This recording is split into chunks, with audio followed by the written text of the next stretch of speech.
Perkenalkan, saya apoteker yang bertugas hari ini. Apakah Ibu bersedia jika saya menjelaskan hasil pemeriksaan Ibu sebentar? Ya, silakan. Baik Ibu, dari hasil pemeriksaan laboratorium, kadar asam urat Ibu itu berada di angka 8,5 mg per desiliter.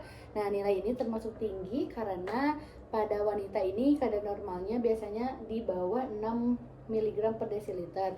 Jadi kondisi ini juga sering disebut dengan hiperurisemia. Oh, begitu. Memang saya sering merasa sakit di kaki. Itu ada hubungannya ya? Iya Ibu, itu sangat berhubungan sekali karena kadar asam urat yang tinggi ini dapat membentuk kristal di persendian dan menyebabkan peradangan yang disebut juga dengan gout. Jadi biasanya ini gejalanya berupa nyeri mendadak, sendi yang bengkak, kemerahan, terasa panas dan sering muncul di jempol kaki terutama pada malam hari. Iya, biasanya terasa sakit sekali sampai sulit jalan. Itu emang gejalanya Ibu. Oleh karena itu kondisi ini perlu dikontrol supaya tidak semakin sering kambuh dan tidak bertambah parah gitu. Kalau begitu, apa yang saya harus lakukan? Untuk penanganan asam urat itu sebenarnya ada dua ya. Jadi yang pertama itu dengan perubahan gaya hidup, yang kedua itu dengan penggunaan obat-obatan. Nah, dari segi pola hidup, ibu ini perlu memperhatikan dari makanan sehari-harinya. Makanan apa yang saya harus hindari? Jadi sebaiknya ibu mengurangi makanan yang tinggi purin seperti jeroan. Nah, kalau di jeroan itu seperti yang hati, usus, lalu ada mengurangi daging merah, mengurangi seafood seperti udang dan cumi.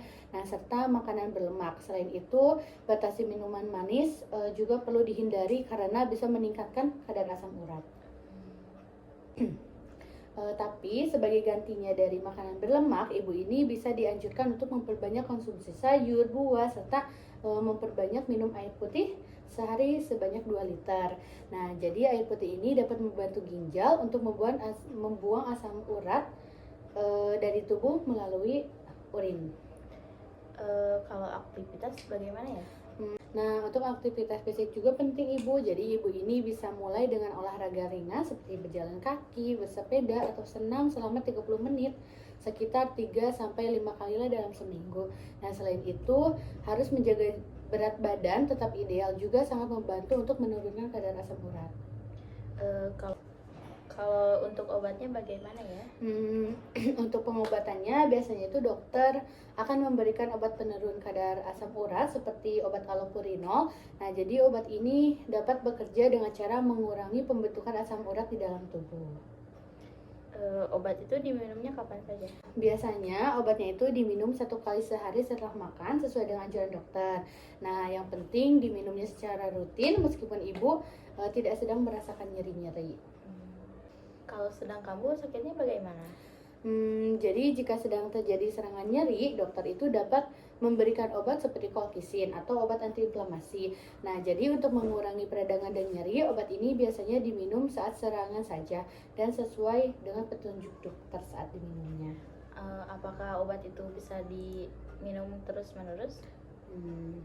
Tentu dari kondisi ibu, biasanya obat penurun asam urat seperti allopurinol ini diminum juga dalam jangka panjang karena untuk menjaga kadar asam urat agar asam uratnya itu tetap stabil. Namun penggunaannya tetap harus dikontrol oleh dokter. Kalau sudah minum obat, apakah harus jaga makanan? Nah, ya Ibu, makanan harus tetap dijaga karena obat ini akan bekerja lebih efektif jika disertai dengan pola makan sehat dan gaya hidup yang baik. Kalau tidak dijaga, nanti kadar asam uratnya bisa tetap tinggi meskipun sudah meminum obat. Baik, saya akan jaga pola makan saya. Bagus sekali Ibu. Selain itu, Ibu juga disarankan untuk rutin melakukan pemeriksaan asam urat agar bisa memantau perkembangannya. Baik, saya nanti akan kontrol. Baik Ibu, apakah masih ada yang ingin ditanyakan lagi? Tidak ada, sudah jelas. Baik Ibu, terima kasih atas waktunya. Jangan lupa minum obat sesuai anjuran, jaga pola makan, dan tetap aktif bergerak ya Ibu. Semoga kadar asam urat Ibu ini segera membaik dan Ibu selalu sehat. Terima kasih Ibu. Sama-sama.